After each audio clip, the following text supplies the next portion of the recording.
నేను చెప్పిన కదా మేము ఒకటి కొనుక్కున్నామని, అదే ఇది the famous Dubai kunafa chocolate. అంత కాస్ట్ పెట్టి కొనుక్కోలేనోళ్ళ కోసం ఇట్లా చేసినట్టున్నారు. బాగుంది అంటే నాకు అంతగానో నచ్చలేదు. మా అక్కనైతే బాగానే ఉంది అని అన్నది. నీకు ఏది నచ్చిందా నీది నచ్చలేదని చెప్తున్నావు అని అనుకుంటున్నారా? నాకు కొత్త కొత్త అంత తొందరగా ఏం నచ్చదు. ఏమో నాకు అంతే. నాకు ఏదైనా ఒక 2-3 టైమ్స్ తిన్న తర్వాతనే అలవాటు అయింది. ఇంతకు ముందు అయితే గేమింగ్ జోన్ కి ఎంట్రెన్స్ అన్నట్టు అది సెన్సార్స్ తోటి ఆటోమేటిక్ ది డోర్ మంచి అనిపించింది. నాకైతే మస్తు ఉంది కదా. ఇక లోపలికి పోవుడు ఆలస్యం. అక్కడ మొత్తం రచ్చ రచ్చ చేసినాం. ఆ గన్స్ తోటి అటు ఇటు కాల్స్తున్నట్టు అట్లా ఆడుకున్నాం.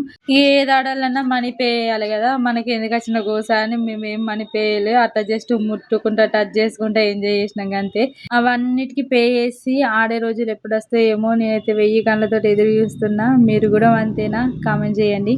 అంటే పెట్టలేక కాదు, పెట్టచ్చు. కానీ ఒక 2-3 నిమిషాల హ్యాపీనెస్ కోసం వేలకు వేలు ఎందుకు ఖర్చు పెట్టుడని మేమైతే పెట్టలేము. ఈ చిన్న పిల్లల్ని డ్రైవింగ్ లెక్కుంటే మేము వాళ్ళ లెక్కి కూర్చున్నాం. ఆయన వచ్చి ఇది చోటా బచ్చకెళ్ళి అనుకుంటా హిందీ లేదేదో అన్నాడు. సరే తీతున్నాం అన్నాం. పాపం మేము తిట్టలేడు కూడా. ఇక నెక్స్ట్ అయితే లోపల ఇంకొకటి ఉంది. అది బౌలింగ్ హట్ దాన్ని ఏదో అంటారు, నేను మర్చిపోయినా. ఇక బయటకు వచ్చిన తర్వాత ఒక ఐస్ క్రీమ్ తిని ఏం చేసినాం ఇవాళకైతే ఇంతే. Thank you for watching.